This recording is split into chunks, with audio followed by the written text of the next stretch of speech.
오늘 성경 말씀도 사람은 한 곳을 향하여 달려가고 있습니다.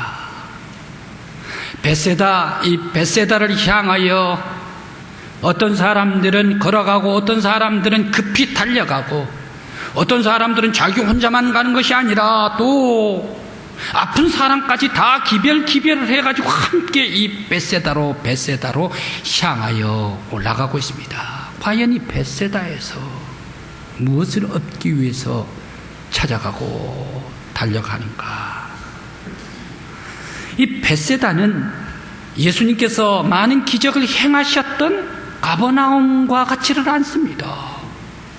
또 이 벳세다는 예수님의 고향이셨던 나사렛과 같이 그런 곳도 아니었습니다. 또 구약에 예수님의 탄생을 예언해 놓은 그러한 베들레헴과 같은 신령한 도시도 아니었습니다. 예루살렘과 같은 대도시도 아니었습니다.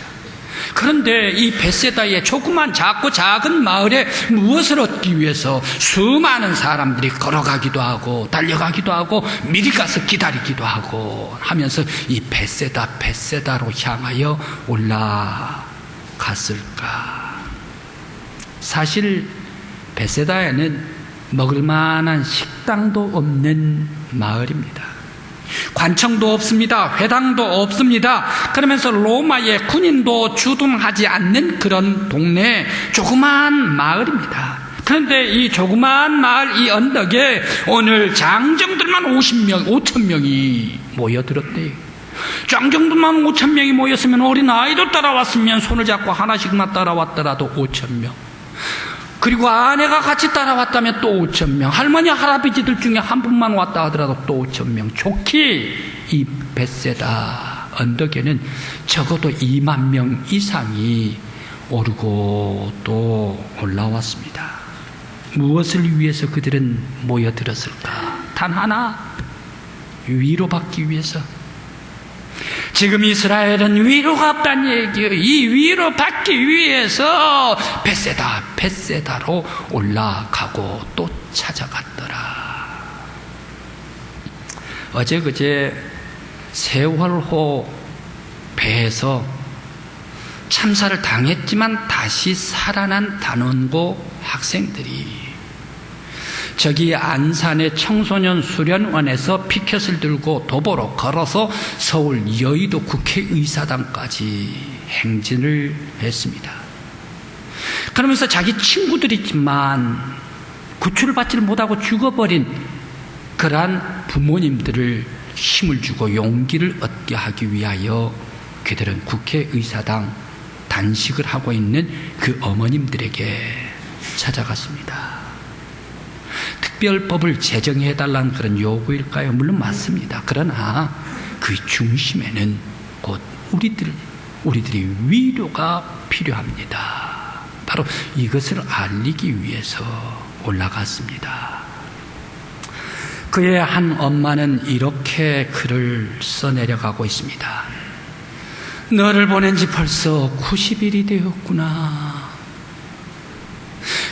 문 밖에 계단에 발자국 소리만 들리면 현관에 너가 우뚝 서 엄마 학교 다녀왔어요 말할 것 같은 너. 그리고 엄마가 누워있으면 뒤에 와서 살포시 보듬어 주었을 너. 그리고 또 네 방문을 열면 네가 책상에 앉아서 공부하고 있을 사랑하는 딸. 그리고 식탁에 앉으면 거기에 간식을 달라라고 보챘을 너를 기억한다. 사랑하는 주아, 엄마는 너 없이 삶을 생각해 본 적이 없다. 그런데 내가 이렇게 살고 있다라는 것이 너에게 미안하기만 하구나. 네가 초등학교 다닐 때에 선생님은 나에게 권했지. 딸은 그림을 잘 그리기 때문에 딸에게 그림을 그리게 해주세요 라고 권했지. 그때 너는 이렇게 대답했다. 엄마, 그림 그리면 돈이 많이 필요해. 그래 나는 그림을 그리지 않겠어요. 또 중학교에서 고등학교 진학을 상담할 때에 너의 담임 선생님이 나에게 이렇게 얘기를 했지. 주아는 특별히 그림을 잘 그리니까 예술 고등학교를 보내시길 바랍니다 라고 상담하며 권면할 때에 그때 권면을 들었을 것을 내가 듣지를 못하는 것을 내가 가슴을 치면서 내가 후회한다. 예술 고등학교만 보냈더라면 이런 슬픔으로 없었을 것 아닌가. 내가 후회한다. 내가 우리에게 주고 떠나간 17년 사랑을 안고 하나하나 생각을 하면 너에 대한 그리움이, 너에 대한 사랑이 우리에게 그리움으로 사무친다. 엄마와 아빠 그리고 언니, 는 너를 그리워하면서 살다가 내게로 가련다. 너 있는 곳에 선생님도 함께 계시지? 그곳에 선생님 말씀 잘 듣고 행복해야 돼. 엄마는 만날 때까지 나도 이 땅에 살다가 나의 전부였던 나의 딸 주와 내 곁에 가겠다. 사랑해 내 딸. 울고 흐느낍니다. 글을 써내려갑니다. 어디 사회에서 어디 세상에서 위로를 주는 사람이 없습니다. 우리 사회는 엄청난 참사를 당해도 꽃다운 18살 학생들이 죽어가도 책임지는 사람이 없습니다. 위로해 주는 사람이 없습니다. 그러면 어디 가서 이 아픔, 슬픔의 상처를, 위로를 받을 수가 있겠습니까? 세월호뿐만 아니라 이 세상의 모든 사람들은 한결같이 사람들은 다 위로를 받고 싶어 합니다. 그러면 누가 위로를 해주고 누구를 찾아갈 때에 우리들은 위로를 받을 수가 있겠는가? 오늘 성경 말씀에 당시 이스라엘 백성들도 위로를 받고 싶어 했습니다. 그러나 당시 나라를 다스리는 정치가들, 사두개인들이 백성들을 위로하지를 못했습니다. 로마의 총독들도 백성들을 위로하지를 못했습니다. 마땅히 백성들을 위로하는 직분이었었던 서기관들도 위로하지를 못했습니다. 그런데 제 것으로 살고 있는 바리새인들이 백성을 위로하겠습니까? 백성들은 위로받을 곳이 없었습니다. 그래서 오늘 예수님을 찾아서 벳세다 언덕으로 찾아 무리들이 꾸역꾸역 걸어오고 달려오고 아픈 사람들까지 데려오면서 예수를 만나러 벳세다로 올라왔습니다. 사실 예수님께서는 메시아 사역을 하실 때에 무척 피곤하시고 힘드셨습니다. 백부장의 하인 중풍병자, 이 병자를 고치는 것을 필두로 해가지고 12년 된 혈류병 든 자, 그리고 눈먼 자, 안진뱅이, 수많은 각색 병든 사람들 다 고쳐줍니다. 만나주십니다. 그리고 또 귀신 들린 사람들 다 물리쳐 주십니다. 이러한 일들을 행하실 때, 메시아 사역을 하실 때에 열정적으로 사랑하시면서 하셨던 예수님이시기 때문에 얼마나 육신을 입으신 예수님 힘들고 피곤했겠습니까? 쉬고 싶었습니다. 그래서 한적한 곳을 찾아서, 벳세다 한적한 마을을 찾아서 예수님께서 가셨습니다. 그런데 웬걸 한적한 이 벳세다를 찾아오는데 오히려 큰 도시인 가파르나움보다 더 많은 사람들이 꾸역꾸역 몰리게 되십니다. 그러면서 수많은 사람들이 적극적으로 예수님 앞에 찾아 나왔습니다. 병든 사람들까지 다 기별해가지고 예수님 앞에 올라왔습니다. 이 많은 아픈 환자들을 보고 예수님께서 또 쉬시겠습니까? 또 메시아의 사역을 계속 하셨습니다. 예수님께서는 쉬실 겨를이 없었습니다. 위로를 받기 위하여 예수님에게 찾아온 사람들을 보며 쉴 수가 없었습니다. 그런데 이 베세다에서는 무슨 일이 있었는가?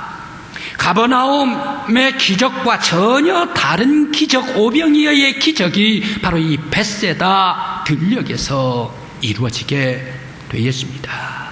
제자들은 예수님에게 건의합니다. 예수님, 이 무리들을 흩어서 집으로 보내십시오.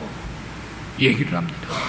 지금 점심밥도 먹지를 않았습니다. 지금 때가 이미 저물어 밤이 돼가고 있습니다. 저녁 때도 넘었지 않습니까? 이 많은 사람들 먹이려면 200달란트, 200데나리온 이상이 있어야 됩니다. 200데나리온은 어디에서 구합니까? 그러니 이 사람 흩으십시다. 다 집으로 보내십시다. 자기 배고픈 거 집에 가서 해결하도록 보내십시다 라고 제자들은 건의를 했습니다.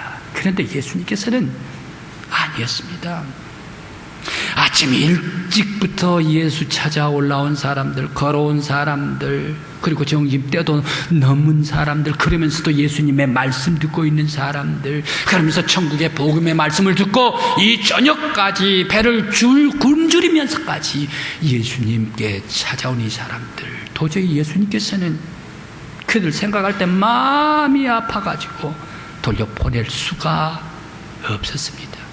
먹여서 보내더라도 먹여서 보내고 싶었습니다. 그래 주님께서는 긍휼을 베푸시기를 원하셨습니다. 그래 그들에게 먹을 것을 주기로 작정하셨습니다. 제자들에게 얘기를 했습니다. 무리들을 50씩 100씩 앉혀라. 잔디 위에 앉혀라. 예수님께서 오병이어의 이어로 축사하시고 떼어서 제자들에게 나눠주고 제자들은 무리들에게 나눌 때에 참 이상했습니다. 예수님으로부터 받은 이 오병이어 이것들이 나누고 떼주면 없어져야 되는데 계속해서 나누고 계속해서 쏟아지고 계속해서 솟아나왔습니다. 다 먹였습니다. 5,000명 장정들 다 먹였습니다. 어린아이들도 다 먹였습니다. 엄마들도 다 먹였습니다. 할머니 할아버지 찾아온 수많은 사람들 다 먹였습니다. 그런데 또 다 거두고 나니 12광주리에 가득 차는 기적이 바로 이 베세다에서 이루어지게 되었습니다. 웬 기적입니까? 웬 기적이 이 베세다의 작은 들녘에서 이루어졌습니까? 예수님께서 긍휼을 베풀어 주실 때에 이 베세다 들녘은 굶주린 들녘이 아니라 배고픈 들녘이 아니라 은혜의 들녘, 축제의 들녘, 잔치의 들녘, 놀라운 기적이 임하는 들녘이 되었습니다.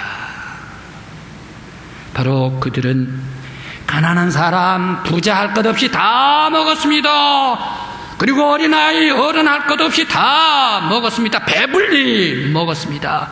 놀랍도록 포만식까지 느낄 정도로 맛있는 생명의 양식을 그들이 먹었습니다. 그들은 축복의 주인공들이 되십니다. 예수님께서 긍휼을 베푸신 베세다의 밤은 기쁨으로 충만해 송축으로 영광 올리는 은혜가 쏟아지는 감사가 올라가는 하늘의 생명이 내려오는 그야말로 축복에 깊어가는 베세다의 밤이 되었습니다. 성도 여러분, 오늘 여러분들께서 찾아 나온 우리 교회가 하늘이 열림으로 말미암아 성령의 역사하심으로 하늘의 놀라운 은혜가 쏟아지는 성전, 평화가 임하는 성전, 생명이 임하는 성전, 축복이 내려오는 성전, 은혜가 충만한 성전, 잔치가 임하는 성전, 영적으로 하나님께 송축 올리는 우리 교회, 바로 여러분들이 앉으신 나의 자리들이 되시기를 간절히 축원합니다.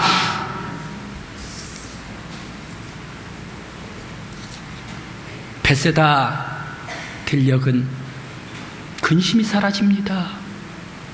예수 그리스도의 긍휼을 받을 때에 염려가 사라집니다. 걱정이 떠나갑니다. 수심이 사라집니다. 병과가 떠나갑니다. 아픔이 다 사라집니다. 바로 주님의 치료와 주님의 위로와 하늘의 축복이 충만히 임하가는 은혜와 축복의 자리가 되십니다. 이제 우리 교회도 예수 그리스도의 위로가 가득함으로 말미암아 이전이 은혜와 모일 때마다 감사와 송축과 영광과 잔치와 축복이 임하는 우리 교회가 되시기를 간절한 마음으로 기원합니다.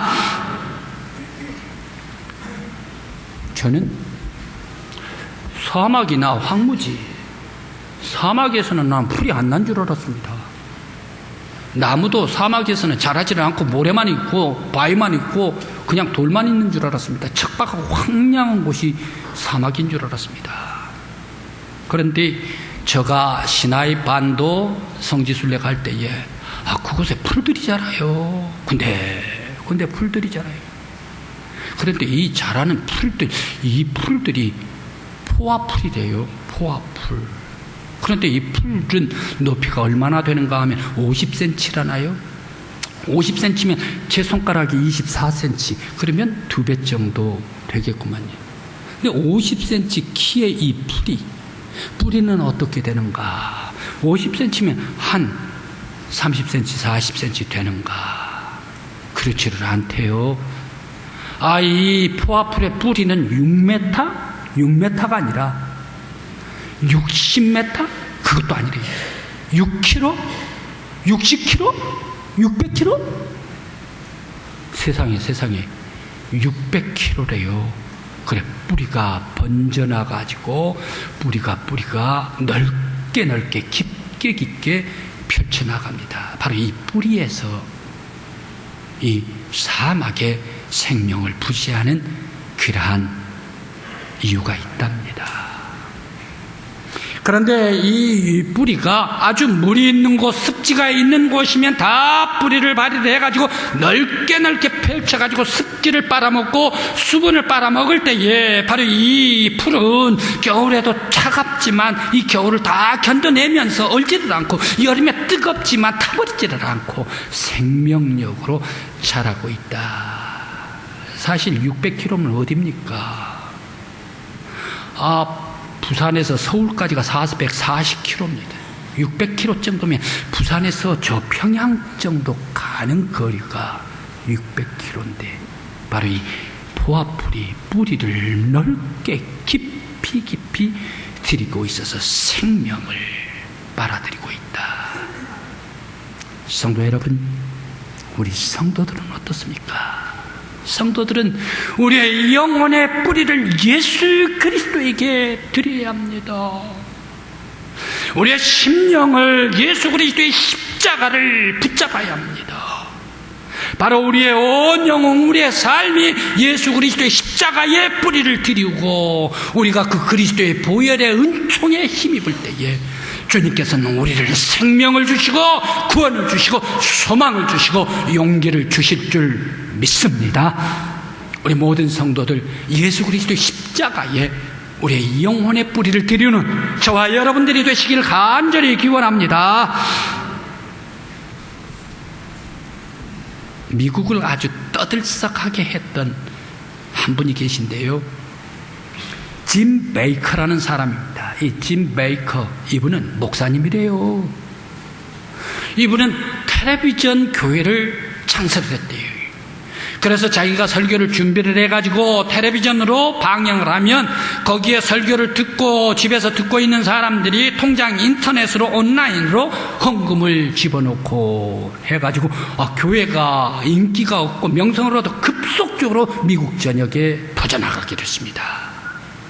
그런데 이 짐 베이커 목사님께서 이제 우리 크리스찬도 아주 좋은 그러한 위락시절 리조트를 만들어가지고 생활해야 되지 않겠는가.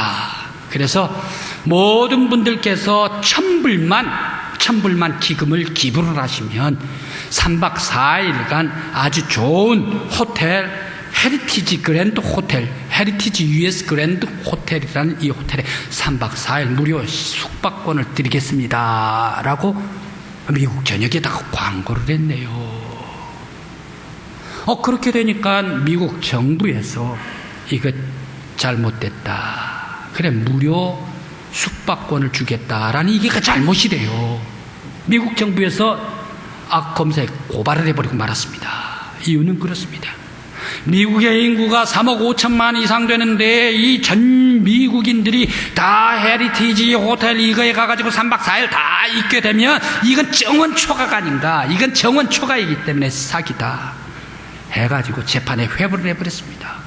그래, 재판에 회부돼서 선고가 내렸는데 45년간 징역이 떨어져 버리고 말았습니다. 그래, 징역 생활을 했죠.